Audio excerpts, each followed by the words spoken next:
Guides हैं, mentors हैं, मैं ज़रूरी नहीं समझ रही हूँ कि 100% श्योर हूँ कि आप में से कोई भी बच्चा नशे की लत में नहीं होगा, ठीक है? श्योर हूँ, ठीक है?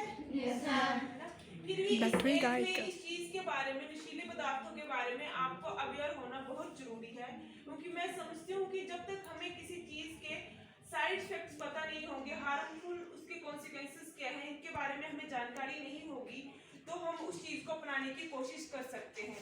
जब हमें उस चीज़ के हार्मफुल कॉन्सिक्वेंसेस पता होंगे कि इस चीज़ से हमें इतना नुकसान हो सकता है, तो हम उस चीज़ से दूर रहेंगे। और एक और बात है कि इस एज में एक उत्सुकता रहती है नई चीज़ों को करने की ना, तो वो नई चीज़ें आपकी पॉजिटिव होनी चाहिए, क्योंकि नशीले पदार्थों को आप जब भी यूज़ करने की कोशिश करते हैं तो कब आपका फर्स्ट यूज जो है वो फॉरएवर यूज में कन्वर्ट हो जाता है, आपको पता भी नहीं चलेगा, ठीक है? जो फर्स्ट यूज है, दो फोन, कोई भी जो पर्सन है वो नशेड़ी नहीं बनना चाहता। जो भी कोई नशीले पदार्थों को यूज करता है वो एक फन के लिए यूज करता है, वो फन कब फर्स्ट टाइम जो फन है वो कब फॉरएवर में बदल जाता है, वो चीज नोट ही नहीं हो पाती है, ठीक है? इसलिए जो फर्स्ट यूज है आपका, ये फन के लिए आप यूज करें, उसके लिए ही आपकी नो होनी चाहिए। यहाँ मुझे मैं आपसे कुछ देखो, इसकी तो डेफिनेशन ही बहुत खतरनाक है। जो ड्रग्स है, नशीले पदार्थ हैं, ये है कि वो नशीले पदार्थ एक ऐसे सब्सटेंस है कि जो पर्सन्स के मूड को चेंज कर देते हैं, उनकी परसेप्शन को बदल देते हैं, उनकी कॉग्निशन मेमोरी पर्सन की चेंज हो जाती है, उसका बिहेवियर चेंज हो जाता है, ठीक है? वो मोटर फंक्शंस चेंज हो जाते हैं। यहाँ मैं आपसे कुछ क्वेश्चन पूछना चाहूंगी, आप आंसर दोगे? Yes, तो मुझे बताओ कि कौन से एक ऐसा सिंगल सोशल इविल है कि इसको यदि हम सोसाइटी से रिमूव कर दें तो मैक्सिमम परसेंटेज ऑफ क्राइम जो है वो कम हो जाएंगे? कौन से ड्रग्स? हाँ, राइट, ठीक है। नेक्स्ट मेरा क्वेश्चन है कि which single social evil if removed from the society maximum percentage of road accidents कम हो जाएंगे? राइट। थर्ड क्वेश्चन है कि कौन सा ऐसा सिंगल सोशल इविल है कि उसको हम सोसाइटी से रिमूव करते हैं तो maximum percentage of medical emergencies कम हो जाएंगी? इन सब का आंसर है अल्कोहलिज्म। नेक्स्ट स्लाइड में आपको ये बताना चाहती हूँ कि एडिक्शन का मेडिकल बर्डन कितना है, ठीक है? जो 85% ऑफ लंग कैंसर है वो स्मोकिंग की वजह से है, जो 90% ऑफ ओरल कैंसर हैं वो टोबैको और स्मोकिंग की वजह से हैं। 2.5 मिलियन पीपल डाई करते हैं एनुअली ड्यू टू अल्कोहलिज्म, ठीक है? अल्कोहल जो है वो अकाउंट्स करता है फॉर 60% ऑफ ऑल इंजरीज। बच्चे ये बहुत ही अच्छी ये स्लाइड इसको अच्छे से समझना कि कैसे ये ड्रग्स जो है वो हमारे ब्रेन को और हमारी बॉडी को इफेक्ट करती हैं, ठीक है? होता क्या है कि जब भी कोई पर्सन जो है वो एडिक्टिव सब्सटेंसेस या नशे वाली कोई भी चीज लेता है तो वो हमारे शरीर में डोपामिन की सिक्रीशन करते हैं, उस सिक्रीशन को स्टिमुलेट करता है। जो डोपामिन है ये केमिकल है, एक हार्मोन है जो नेचुरली भी हमारे शरीर में सिक्रीट होता है, ठीक है? जब आपके एग्जाम ओवर होते हैं आप खुश होते हैं? जब आपको एग्जाम में अच्छे मार्क्स आते हैं आप खुश होते हैं? Yes, ma'am. जो खुशी के मौके पर आप खुश होते हैं वो खुशी होनी भी चाहिए, वो खुशी जो हो रही है वो डोपामिन की सिक्रीशन की वजह से हो रही है, ठीक है? और जब कोई नशा नहीं करता है, कोई पर्सन वो नशे वाली पदार्थ लेता है तो उनकी वजह से डोपामिन सिक्रीट होता है, वो मोमेंटरी होता है कि जब तक उस ड्रग का इफेक्ट शरीर में रहेगा तब तक ही वो पर्सन जो है वो हैप्पीनेस फील करेगा, अच्छा फील करेगा, और वो उसी हैप्पीनेस को मेंटेन करने के लिए उसको वो दोबारा यूज करता है ड्रग्स को, और इस तरह वो जो ब्रेन में जो रिसेप्टर्स हैं जो डोपामिन सिक्रीट कर रहे थे उनमें टॉलरेंस डेवलप होना शुरू हो जाती है। जैसे एक स्पेसिफिक डोज पे पहले हमारे शरीर में जो पर्सन है वो ड्रग डोज लेता है, उस डोज पे उसमें डोपामिन सिक्रीट हो रहा था, अब उस डोज पे उसमें डोपामिन सिक्रीट नहीं होगा, टॉलरेंस डेवलप हो जाएगी रिसेप्टर्स में, तो इस वजह से वो उसकी ड्रग की डोज बढ़ती जाएगी ताकि वो स्टेज में यूफोरिया होता है, स्टेज ऑफ वेलबींग मेंटेन कर सके, वो ड्रग डोज ज्यादा से ज्यादा लेता चलेगा और वो उसको पता नहीं चलेगा कब वो उस चीज का एडिक्ट हो गया और उस पर डिपेंडेंस हो जाता है ड्रग पे, ठीक है? अब ड्रग एडिक्शन एक डिसीज है और या तो पर्सन क्या करता है कि वो ड्रग की डोज बढ़ाएगा, या तो फिर सॉफ्टर से हार्डर ड्रग की तरफ चला जाएगा कि अल्कोहल, टबैको से चर्स, गांजा की तरफ से हार्डर ड्रग्स हैं, हीरोइन, स्मैक की तरह एंड में इंजेक्शन तक चला जाता है। इंजेक्शन जो है वो इस एचआईवी स्प्रेड करने का रीजंस भी है। ठीक है, ये बात मैंने आपको पहले भी बताई कि कोई भी व्यक्ति जो है वो नशेड़ी नहीं बनना चाहता, वो सिर्फ एक्सपेरिमेंटेशन के लिए ड्रग यूज करता है। और फिर ओकेजनल भी आता है कि कभी शादियों में, पार्टी में यूज करता हूँ, मैं वैसे यूज नहीं करता हूँ। और वो ओकेजनल तो रेगुलर यूज बन जाता है, और रेगुलर यूज से वो पर्सन डिपेंडेंसी एडिक्शन में चला जाता है। ठीक है, एडिक्शन जो है वो एक डिसीज है जिसमें ब्रेन की कंपल्सिवली ब्रेन उस ड्रग को ढूंढता है। ठीक है, और उसको पर्सन को पता भी है कि मुझे इससे इतने साइड इफेक्ट्स हैं, फिर भी ये कंपल्सिव लैप्सिंग ब्रेन डिसीज है, पर्सन उस ड्रग को बार बार चाहेगा। ठीक है, और बच्चे बहुत अगली बात बहुत ध्यान से सुनना कि 90% of addiction starts before the age of 20 years. ठीक है, अर्ली यूज ऑफ ड्रग रहेगा तो मोर चांसेस होंगे कि आप मोर सीरियस अब्यूज और मोर एडिक्शन में आप चलते चलोगे। ठीक है, एक मैं आपको बता, डिपेंडेंस सिंड्रोम होता है कि पर्सन उस ड्रग पे टोटली डिपेंड हो जाता है। तो हम कब जानेंगे कि वो ड्रग पे डिपेंड हो गया है? जब इन 7 आइटम में से कुछ 3 बिहेवियर्स उस पर्सन में पाए जाएंगे 1 साल के अंदर। पहला है टॉलरेंस, जैसे मैंने आपको पहले बताया कि वो ड्रग्स ले रहा है, फिर वो ड्रग्स उस पर इफेक्ट शो नहीं कर रही है। ठीक है, सेकेंड है विड्रॉल, कि जब वो ड्रग नहीं लेता तो उसमें विड्रॉल सिम्टम्स आते हैं कि जैसे नींद नहीं आना, एंजाइटी रहना, हाथ पैर कांपना। थर्ड है लार्ज अमाउंट, कि वो ड्रग की डोज बढ़ती जाती है। परसिस्टेंट डिजायर, कि वो पूरा दिन या रात उस ड्रग को ढूंढता है। सब्सटेंस बिकम ए प्रायोरिटी, कि वो अपनी जॉब के ऊपर, अपनी फैमिली के ऊपर उस ड्रग को प्रायोरिटी दे रहा है। ठीक है, उसकी जो इंपॉर्टेंट एक्टिविटीज है वो कट हो रही है, और वो उस ड्रग को कंटिन्यू यूज कर रहा है। उसको पता है कि इसके हार्मफुल इफेक्ट्स हैं, फिर भी उस ड्रग को वो कंटिन्यू ले रहा है। ठीक है, यहाँ हमारे हैं टाइप्स ऑफ ड्रग्स। जो ड्रग्स है, नशीले पदार्थ है, उसकी क्लासिफिकेशन की गई है 3 में बांटा गया है: डिप्रेसेंट्स, स्टिमुलेंट्स और हेलुसिनोजन। तो जो हमारा अल्कोहल है, ओपियोइड्स है, सेडेटिव्स है, वोलेटाइल है, कैनबिस है, डिप्रेसेंट्स है, हमारे स्टिमुलेंट्स है कोकेन और एम्फेटामिन, टोबैको और हेलुसिनोजन में हमारा एलएसडी आते हैं। ठीक है, मोड ऑफ अब्यूज। एक्चुअली कुछ कहते हैं कि जी मैं तो सिर्फ बीड़ी सिगरेट पीता हूँ, है ना, मैं कुछ खास नशा नहीं करता। बीड़ी सिगरेट भी नशा है। ठीक है, मैं टोबैको मोड्स है कि आप उसको स्मोकिंग के इसमें यूज कर रहे हैं, टोबैको आप उसको च्यू कर रहे हैं, या आप ड्रिंक कर रहे हैं, या इंजेक्टेबल ले रहे हैं। ठीक है, ये सब जो है वो टाइप्स हैं, इस मोड ऑफ अब्यूज है इसके। ठीक है, अब मैं अल्कोहल का जो कॉमनली कुछ अल्कोहल और टबैको लीगली अवेलेबल होते हैं तो इसको मैक्सिमम यूज किया जाता है, और इनको जो है गेटवे ऑफ ड्रग्स बोला जाता है कि ये लीगली है, आसानी से मिल जाते हैं, और वही सॉफ्टर ड्रग्स के रूप में आराम से यूज करते हैं। और वो सॉफ्टर ड्रग्स का, जैसे आपको मैंने पिछली स्लाइड में बताया कि सॉफ्टर ड्रग्स से पर्सन हार्डर ड्रग्स की तरफ चलता है। ठीक है, तो आपके फर्स्ट यूज के लिए नो होनी चाहिए, चाहे सॉफ्टर ड्रग हो, चाहे टोबैको हो, बीड़ी, सब के लिए नो होनी चाहिए, क्योंकि फर्स्ट यूज के लिए हमेशा क्या होनी चाहिए?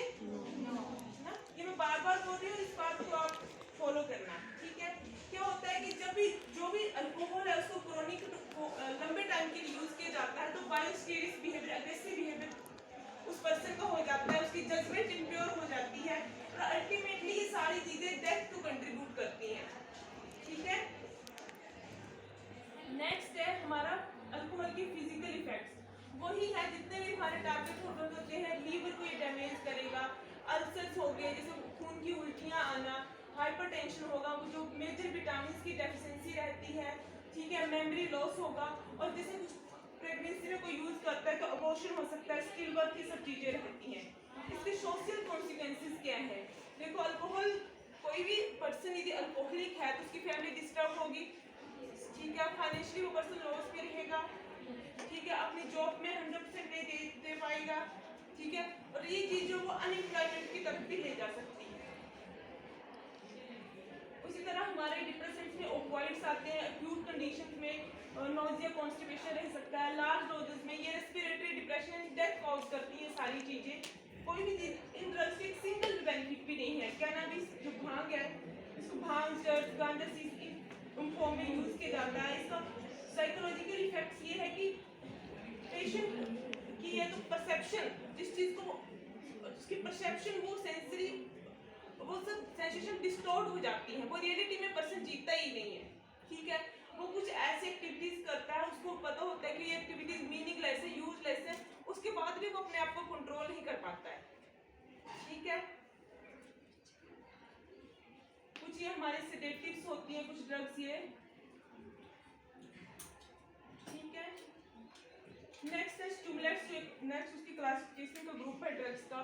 जो स्टिमुलेंट्स है ड्रग्स, वो या तो बीपी बढ़ा देंगी, आपकी रेस्पिरेशन रेट बढ़ा देंगी, हार्ट रेट बढ़ा देंगी, एपेटाइट रिड्यूस करती हैं, नींद नहीं आना, ये इन सब के ये साइड इफेक्ट्स हैं। ठीक है, टोबैको भी हमारा स्टिमुलेंट्स है। और टोबैको जो है इजीली अवेलेबल है ना आपको, किस चाइनीज, सुदर्शनी, ये सब फॉर्म में, और ये गेट पे ड्रग है। ओके, मतलब इसको इजीली फन के लिए यूज किया जाता है, और ये ड्रग जो है वो आपको हार्डर ड्रग की तरफ ले जाती है। इसलिए फर्स्ट यूज के लिए, सॉफ्टवेयर ड्रग यूज के लिए हमेशा नो होनी चाहिए। ओके, ठीक है। फिजिकल लॉस क्या है कि हमारे लंग डिसीज, जितने भी टारगेट्स ऑर्गन्स हैं, लंग्स हैं, हार्ट है, ब्रेन है, हमारे ब्लड वेसल्स हैं, इन सबको ये इनका नुकसान ही है। ठीक है, ये ओरोडेंटल डिसीज कॉज करती है, इकोनॉमिकल लॉस है, इन्वायरमेंटल हजार्ड्स है इनकी वजह से। जो हमारी हेलुसिनोजेंस ड्रग्स ग्रुप है, उसमें पेशेंट या तो एक्सट्रीम डिप्रेशन में रहता है या एक्सटेसी की स्टेज में रहता है कि उसको लगता है कि सब कुछ बहुत ही अच्छा हो रहा है। ठीक है, वो रियलिटी में एक्चुअली जो भी ड्रग्स लेते हैं वो रियलिटी में जीते ही नहीं है। ठीक है, हम इंटरवेंशंस क्या कर सकते हैं? तो फर्स्ट तो वही एब्स्टिनेंस होनी चाहिए कि नो मींस नो। ओके, हम जो भी उसके हार्म्स हो रहे हैं, उनके नुकसान, उसको हम रिड्यूस करने की कोशिश करते हैं। जो भी हेल्थ प्रॉब्लम्स हो रही है उनको मैनेज करने की कोशिश करेंगे। ठीक है, तो बच्चों की ये आपकी जो हाउ टू से नो टू ड्रग्स। ठीक है, आपकी जो पीयर प्रेशर होता है, पीयर प्रेशर समझते हैं आप क्या चीज है? क्या चीज पीयर है? ठीक है, एक स्किल होनी चाहिए आपको, मैं बताती हूँ आपको, फॉर हैंडलिंग पीयर प्रेशर। और आपका जो रिफ्यूजल स्किल होना चाहिए वो इफेक्टिव रिफ्यूजल स्किल होना चाहिए। ओके, देखो पीयर प्रेशर जो है वो पॉजिटिव ही होता है। होता क्या है कि जैसे आपके 5 दोस्त हैं, आप 4 दोस्त से अच्छे से पढ़ाई करते हैं, तो 5वें को होगा ना कि 4 मेरे दोस्त अच्छा ले रहे हैं तो मुझे भी अच्छा करना है। ठीक है, पीयर प्रेशर हमेशा बुरा ही नहीं है, एक अच्छी चीज है। ओके, ठीक है, पर यदि ऐसा है कि आपके 4 दोस्त जो है वो गलत हैबिट्स में है, बैड हैबिट्स में है, ड्रिंक करते हैं, स्मोक करते हैं, 5वें पे आप पे प्रेशर है, तो आपको उस प्रेशर को मेंटेन करने की मुझे नहीं लेनी है, तो नहीं, नशीले पदार्थ नहीं लेने हैं। तो उसको आप कैसे कर सकते हो?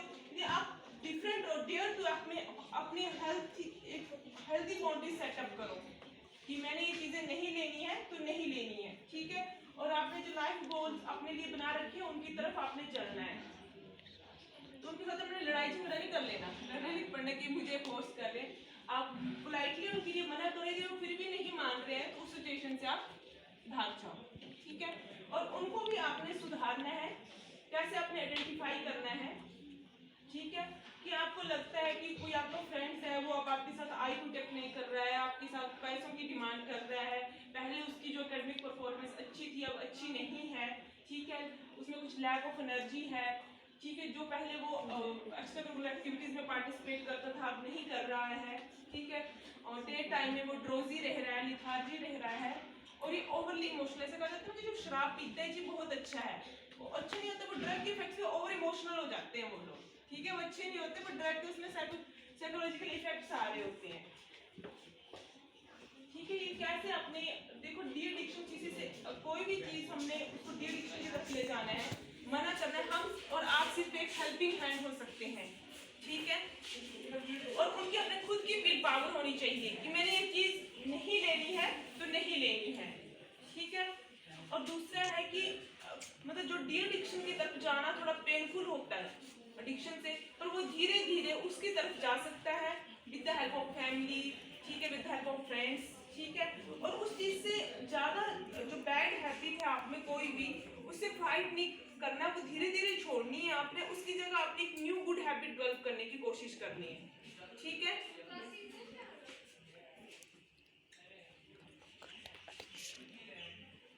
देखो आपने एडिक्शन को छोड़ना कैसे है। अब मैं जैसे आपको पहले बताया कि सडनली नहीं छोड़ सकते, एक प्लान बनाना है कि मैंने फर्स्ट वीक में इतना कम लेनी है, आप सेकंड वीक में कोई भी चीज़ में यूज़ करो उसको मैंने इतना कम लेना है, या आप में कोई बैड हैबिट है उसको भी आप धीरे धीरे करके छोड़ सकते हैं। ठीक है, और जब भी इस एडिक्टिव सब्सटेंस को रिप्लेस कर सकते हैं नॉन एडिक्टिव सब्सटेंस, जैसे ज़्यादा से ज़्यादा पानी पिए, ड्राई फ्रूट पिए, कैंडीज ली, गम्स ली, हेल्थी डाइट लो, और अपने आप को आप क्रिएटिव और एक्साइटिंग एक्टिविटीज़ में बिजी रखो। और आप इसके लिए जो आप में कुछ विड्रॉल सिम्टम्स हैं तो आप कंसल्ट कर सकते हैं किसी फिजिशियंस को। ठीक है बच्चों, योग से हम ये केवल डी एडिक्शन के लिए ही है, योग हेल्पफुल नहीं है, योग आपके लिए वैसे भी हेल्पफुल है, आपकी एकेडमिक परफॉर्मेंस को इन्हांस करने के लिए हेल्पफुल है, आपको फिजिकली मेंटली स्पिरिचुअली स्ट्रॉन्ग बनाने के लिए हेल्पफुल है। तो योग को आप अपनी डेली रूटीन में अपनाएं। और जो योग में कुछ देखो आसन हैं, प्राणायाम है, जो शरीर बॉडी को प्यूरिफाई करते हैं और हेल्प करते हैं, मतलब उस पर्सन को स्ट्रॉन्ग बनाते हैं to move towards the de addiction. ठीक है, योग हेल्प करता है डिप्रेशन, स्ट्रेस और जो विड्रॉल सिम्टम्स की मैनेजमेंट के लिए। हमारे कुछ आसन हैं जो माइंड और बॉडी को रिलैक्स करते हैं, जैसे कि सूर्य नमस्कार है, कटी चक्रासन है, त्रिकोण आसन है, वज्रासन है, मंडूकासन है, संसाकासन है, पवन मुक्त आसन है, उतान पादासन है, मकरासन है, शवासन है।